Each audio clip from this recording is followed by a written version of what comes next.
Guys, welcome to my another video. In this video I'm going to explain about the Hoffer's matrix and the implications of Hoffer matrix, as well as the functional choice of choice of functional strategy and the policies. Now let's talk about the Hoffer's matrix. Hoffer matrix is also known as System general matrix.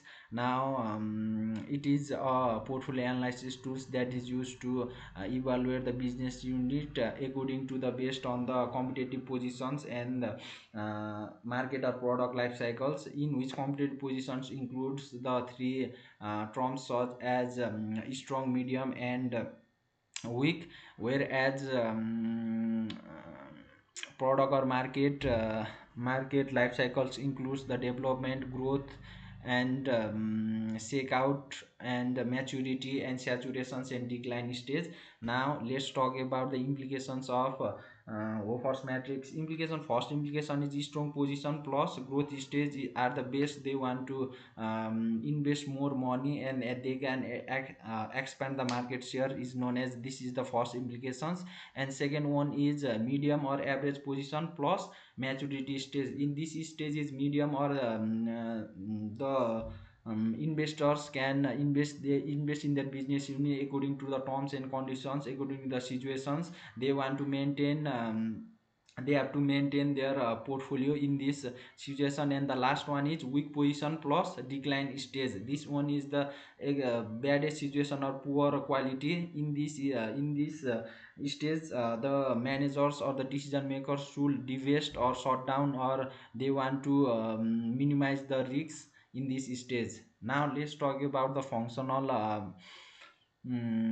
a choice of functional strategy and policies. Functional strategies can be defined as the terms and policies or strategy or plans taken out by the business units, such as marketing, promotions, financial resources, to take out or to run the company efficiently and effectively, is known as a functional strategy.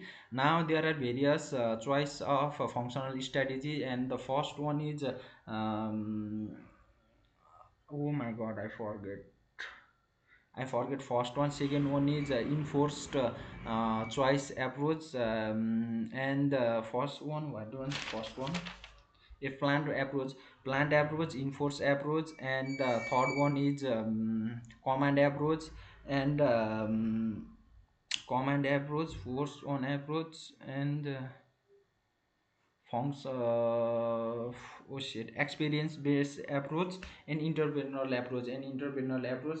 Now let's talk about the planned approach means those strategies that are made by step on a systematic way, is known as planned approach. And second one is workforce enforce approach. That means the manager should make the choice of own strategy with the different alternative, even those the alternative strategies were bad or poor qualities, are known as enforce approach. And experience based approach means the strategic decision or policies are made based on the past experience, and the learning, is known as experience based approach. And the command approach means the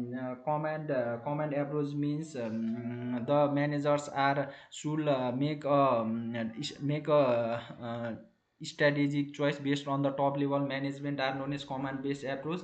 And the last one is entrepreneurial approach means the strategy are made based on the visions and the risk taker abilities, are known as entrepreneurial approach. Thank you, hope you like this video. Okay, bye. This chapter is done or closed. Now next time I want to explain about the chapter 7. Thank you.